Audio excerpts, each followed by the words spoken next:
Hello dear student, last lecture we have discussed about the steel and concrete quantity of beam. In this lecture we are going to calculate the steel and concrete quantity of slab. So this is an example of slab. A RCC slab of clear size 3100 by 6300 mm is reinforced with 10 mm diameter bars with spacing of 120 mm cc alternate bent up. Distribution bars are 6 mm diameter with spacing of 130 mm cc. Thickness of slab is 130 mm. Bearing of slab is 150 mm each side. Calculate the total quantity of mild steel. Reinforcement. Also prepare bar bending schedule and also calculate the quantity of concrete. ह्या example मध्ये स्लॅबचा clear span दिलेला आहे तो आहे 3100 bye 6300. Main बार आहेत ते 10 mm डायमीटरचे आहेत. ते कसे आहेत? अल्टरनेट बेंटअप आहेत. त्याचं स्पेसिंग आहे दोन बार मधलं 120 mm cc. डिस्ट्रीब्युशन बार आहेत ते आहे 6 mm डायमीटरचे. त्याचं स्पेसिंग आहे 130 mm cc आणि थिकनेस दिलेला आहे स्लॅबचा तो किती आहे 130 mm आणि बेरिंग ऑफ स्लॅब किती आहे 150 mm ईच साइड. या सगळ्यावरून सुरुवातीला आपण डायग्राम ड्रॉ करून घेऊया. ही जी डॉटेड लाईन दाखवलेली आहे तो आहे क्लिअर स्पॅन ऑफ स्लॅब जो किती आहे 3100 बाय 6300 आणि ही जी डार्क ग्रीन लाईन दाखवलेली आहे ते बेरिंग ऑफ अ स्लॅब आहे. हा स्पॅन आहे LX आणि हा स्पॅन आहे LY. यावरून आपण आता काय करायचं LX आणि LY पहिल्यांदा कॅल्क्युलेट करून घ्यायची आणि त्याच्यानंतर आपण स्टील कॅल्क्युलेट आणि कॉन्क्रीट कॅल्क्युलेट करायचं. थिकनेस ऑफ स्लॅब किती दिलेला आहे 130 mm.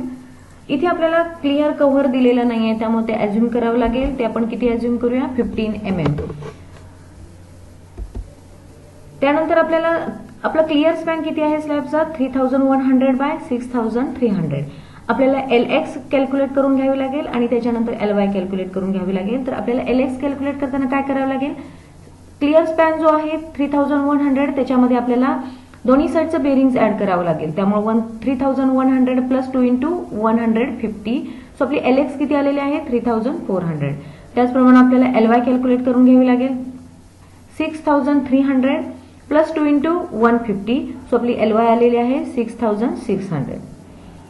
त्यानंतर आता आपल्याला लेंथ कॅल्क्युलेट करावी लागेल मेन बार साठी. मेन बार कसा आहे आपला हा अल्टरनेट बेंटअप बार आहे. ओके त्याचा डायमीटर आहे 10 mm आणि ते आहे 120 mm cc ला त्याचं स्पेसिंग आहे. सो आपल्याला पहिल्यांदा L कॅल्क्युलेट करून घ्यावी लागेल. ती कॅल्क्युलेट करून घेण्यापूर्वी आपल्याला स्मॉल d कॅल्क्युलेट करून घेऊया आपण. स्मॉल d म्हणजे ही इन्क्लाइन जी आपली लेंथ आहे तिची जी हाईट आहे ती हाईट आपल्याला कॅल्क्युलेट करून घ्यावी लागते. ती काय आहे तर thickness of slab minus 2 into clear cover. Thickness of slab किती आहे 130 mm आहे. त्याच्यातून क्लिअर कव्हर आपण मायनस केले तर आपल्याला स्मॉल डी किती आलेला आहे 100 mm. स्मॉल डी ही इन्क्लाइन हाईट आहे. त्यानंतर आता आपण लेंथ कॅल्क्युलेट करून घेऊया. फॉर्म्युला काय आहे आपला L is equal to LX. कारण मेन बार जे आहेत अल्टरनेट बेंटअप हे आपले LX स्पॅन साठी आहेत. त्यामुळे आपल्याला LX minus 2 into clear cover plus 2 into 9 into 5 plus 0.42 D. हे 9 इंटू 5 काय आहे आपल्याला 9 इंटू डायमीटर ऑफ बार. आपल्याला हुक साठी आपण हुकची एक्स्ट्रा लेंथ साठी घेतो फॉर्म्युला हा. दोन्ही साईडला हुक असल्यामुळे 2 इंटू 9 इंटू डायमीटर ऑफ बार केलेला आहे. 0.42 काय आहे आपला जो अँगल आहे बेंडचा तो 45 डिग्री आहे त्यामुळे आपण 0.42 इंटू डी घेतो. डी आपण कॅल्क्युलेट केलेली आहे ऑलरेडी स्मॉल डी.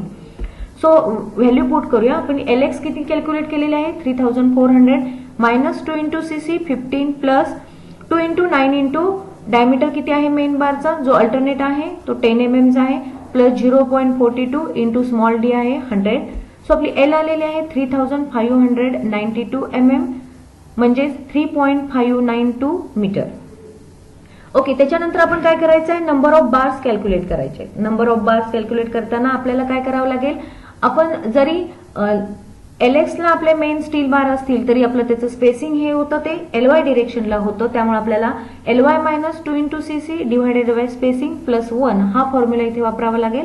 LY किती कॅल्क्युलेट केलेली आहे आपण 6600 मायनस 2 इंटू क्लिअर कव्हर आहे 15 डिवायडेड बाय स्पेसिंग किती दिलेलं आहे alternate bent up 120 mm cc plus 1 म्हणजे आपले नंबर ऑफ मेन बार्स जे अल्टरनेट बेंटअप आहेत त्याचे किती आलेले आहेत 56.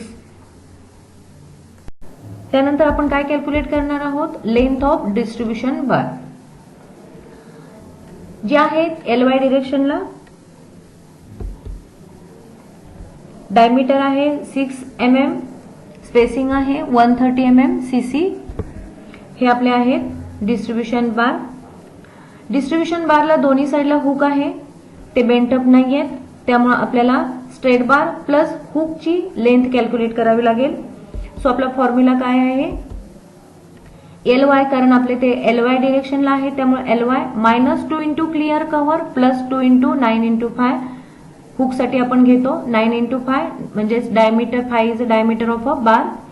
सो आपली LY आलेली आहे 6600 जिथे आपण कॅल्क्युलेट केलेली आहे. -2 इंटू क्लिअर कव्हर आहे 15 प्लस 2 इंटू 9 इंटू डायमीटर किती आहे बारचा, डिस्ट्रीब्युशन बारचा 6 mm. सो L आलेली आहे 6678 mm म्हणजे 6.678 मीटर. आता आपल्याला नंबर ऑफ बार्स काढायचे डिस्ट्रीब्युशन बार्स. त्याचं स्पेसिंग आहे ते कसं आहे, LX डिरेक्शनला आहे त्यामुळे आपल्याला LX -2 into CC divided by spacing घ्यावं लागेल प्लस 1. LX किती आहे 3400 -2 into clear cover 15 divided by spacing किती आहे 130 mm प्लस 1. आपले numbers of bars distribution bars किती आलेले आहेत 27 नंबर्स. स्टीलची क्वांटिटी कॅल्क्युलेट करून झाल्यानंतर आपण आता स्लॅबची कॉन्क्रीटची क्वांटिटी कॅल्क्युलेट करूया. ती कशी करतो आपण, तर L into B into D, length into breadth into depth of slab घेतो. L किती आहे आपली 3400, B किती आहे 6600 आणि डेप्थ और थिकनेस ऑफ स्लॅब किती आहे 130 mm. सो आपली कॉन्क्रीटची क्वांटिटी किती आलेली आहे 2.917 क्युबिक मीटर. आता लास्ट पार्ट राहिलेला आहे ते म्हणजे बार बेंडिंग स्केड्युअल. बार बेंडिंग स्केड्युअल म्हणजे काय, मी तुम्हाला सांगितलं होतं मागच्या वेळेसही की हा एक टेब्युलर फॉर्मॅट आहे ज्याच्यामध्ये रिइन्फोर्समेंट बारचे डिटेल्स दिलेले असतात. त्याच्यामध्ये distribution of bar, shape of bar, numbers, diameter in mm, length in metre, total length in metre, weight in KG per metre आणि टोटल वेट इन केजी. असा हा टेब्युलर फॉर्मॅट आहे की ज्याच्या उपयोगाने की ज्याच्या साह्याने आपण साईटवरती इझी काम करू शकतो. तर हा आहे बार बेंडिंग शेड्यूल. आता आपल्याला आपल्या स्लॅबसाठीचं बार बेंडिंग शेड्यूल तयार करायचं आहे. इथे फक्त दोनच बार आपण यूज केलेले आहेत, एक म्हणजे मेन बार अल्टरनेट बेंटअप आहे आणि दुसरा आहे डिस्ट्रीब्युशन बार्स. तर सुरुवातीला आपण मेन बार आहेत जे अल्टरनेट आहेत त्याचा शेप बघूया कसा आहे. हा त्याचा शेप आहे. नंबर्स आपण कॅल्क्युलेट केले होते ते आहेत 56 नंबर्स. डायमीटर होता त्याचा 10 mm, लेंथ होती त्याची 3.592. सो टोटल लेंथ आली 3.592 मल्टिप्लाय बाय 56 201.152. ही आपली टोटल लेंथ आलेली आहे. Weight in KG per metre आपण कॅल्क्युलेट करायचं आहे. डायमीटर स्क्वेअर डिवायडेड बाय 162 म्हणजेच डायमीटर किती आहे इथं 10 स्क्वेअर डिवायडेड बाय 162. सो आपलं weight in KG per metre आलेलं आहे 0.62.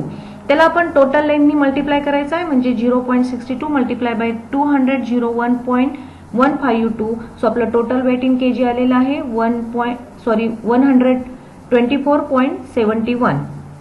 त्यानंतर आपला दुसरा बार आहे तो डिस्ट्रीब्युशन बार आहे. त्याचा शेप हा असा आहे. त्याचे नंबर्स आहेत 27, डायमीटर आहे 6, लेंथ आहे 6.678 मीटर.